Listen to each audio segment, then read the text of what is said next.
Welcome back to Figure Depot. Today we're taking a look at Catwoman from the DC Multiverse, the Batman movie by McFarlane Toys. 22 moving parts and points of articulation. Feature a window box style package with the Catwoman figure, her whip.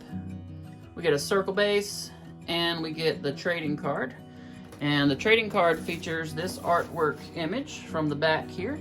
So pretty cool. You got the hotel sign in the background. She's got her whip wrapped around her leg and up, or a rope or something. Oh, it looks like the whip's coiled up in her hand, so that's just a rope. Not included with the figure, but something they used for the photograph. Looks pretty cool. You get an image here of some of the other figures that are available actually in this wave. So they actually put the wave on here instead of featuring other lines and waves. We got Batman on a motorcycle.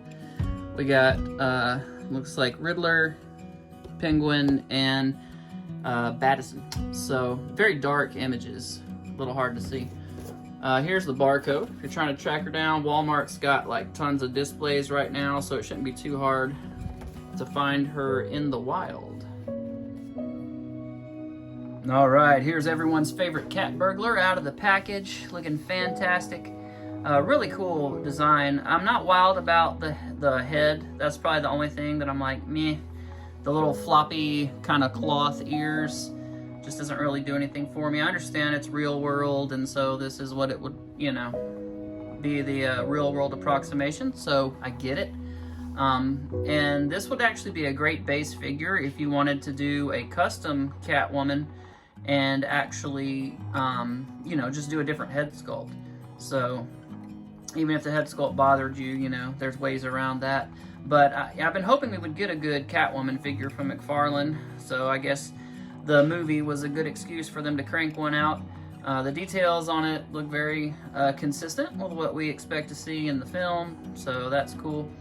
And she comes with a whip, which looks pretty cool. I was hoping it would have bendy wire in it. I was wondering if I could pose it around, but it doesn't. It's just a solid whip. Now you can make one out of vinyl coated wire that you can pick up at a craft store if you want to. So, but you know, on the back on the promo images, it was just coiled up like it was going to be on her hip, kind of like Wonder Woman's lasso or whatever normally is.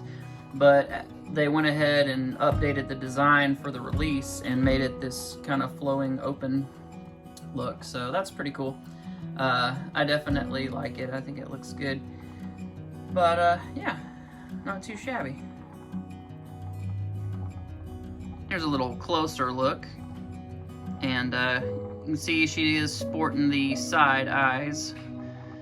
But that's alright. A lot of cool stitch work in this costume. All over the place. Different little patterns and stuff. And we get the one little hit of like a gunmetal gray on her lower torso there. I see here the boots look pretty cool. They're kind of platform heels. You know, function doesn't matter for Catwoman. It's all about the fashion, so. But yeah, cool texture in the pants. All that looks really good. Just a great looking figure all the way around. I guess the one thing that I'm not just super wild about is of course the side eye. Supposedly they're going to stop doing that. And I understand, if you're just going to display this on your shelf, then yeah, it adds some personality. But for a lot of people, these figures are used for action figure photography, and so that's where the frustration comes in. We don't want to see this crazy side eye. We just want them with a neutral look so that we can pose them around in the direction we want their head to face, and we're not really worried about whether they look statuesque or whatever. So, yeah. In terms of the articulation, the head is on like a ball peg, and she'll, you know, roll all the way around and 360 turn, of course. You do get to see a little bit of her neck under the collar there. There is an unmasked version, but yeah. So we got traditional ball hinges here, and the cut in them is nice and high, so they can go up really high, which is great. We do get our bicep swivel there. We get double jointed elbows, which have a really great bend. this cuff piece kind of rotates. You get like a swivel there and the ball joint. So you get all kinds of easy movement out of there. We do get a 360 upper, a 360 lower torso, forward crunch. If you kind of utilize the legs, you can get her to look down. It's not going to be, you know, it's going to be still a little limited. That forward crunch, for some reason, they have a hard time getting. Her backward crunch is fine. Super cat. Legs will split out to there really far, which is good because she's supposed to be very dexterous. A little bit of a back kick, really good forward kick. Double jointed knees look really good range there.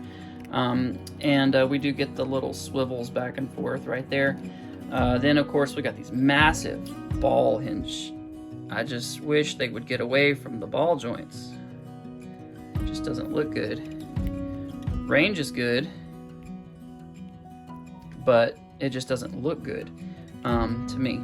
Toe articulation. So I mean, you can get it to pivot around and do whatever movement you want, but they're so unsightly. I just don't like them.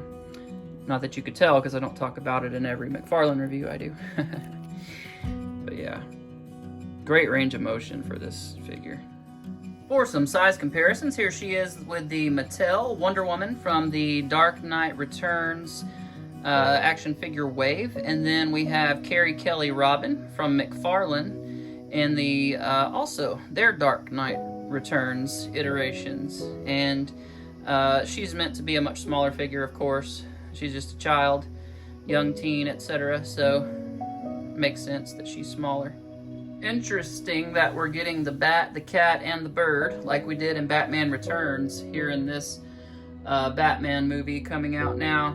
So anyway, here's a look at the Batman Returns penguin from Mattel's Signature Series line. And I don't have the Colin Farrell penguin. I don't have any of the other Batman movie figures. Riddler looks stupid, not interested. Penguin, meh. I will probably just use her with this stuff. I don't anticipate that I'll be doing any of the Batman movie kind of toy photography, trying to set in shots from that up. Unless once I see the film, I'm like, oh, this is amazing. Which may happen, but we'll see. Playing it by ear. But she does look good with this Arkham Knight Batman. So, there's that. Here she is with the Three Jokers Batman and the Three Jokers Batgirl. And McFarlane's definitely getting a lot better at sculpting female forms.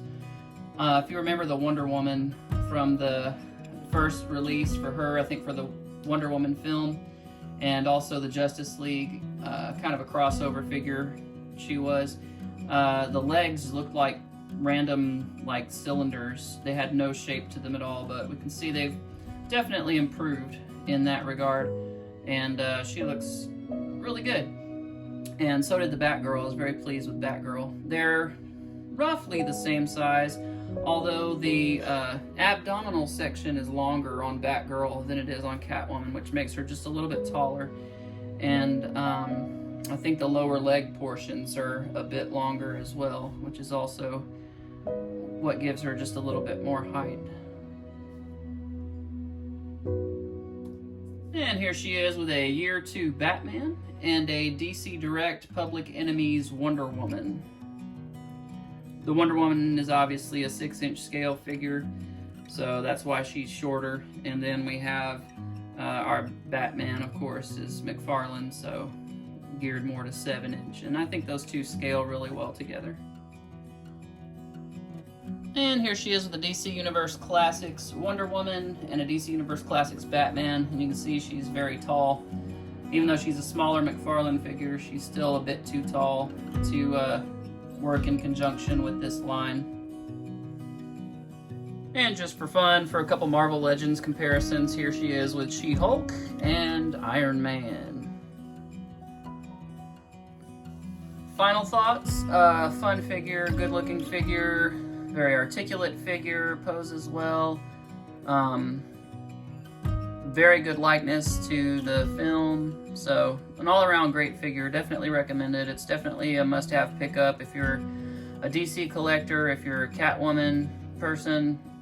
This is the only McFarlane Catwoman in existence right now, so that's going to be your placeholder until we start getting some comic versions. I hope they give us a comic Wonder Woman soon in the classic look, kind of that 80s, 70s style. Definitely need her. That'd be awesome. So, but anyway, definitely recommend it. Go out, pick it up if you can. Check out my Instagram for photography coming up soon. And hope you guys will stick around. Check out my other videos here coming up in the near future. Please subscribe to my channel if you're enjoying my content. And I always appreciate it. Take care.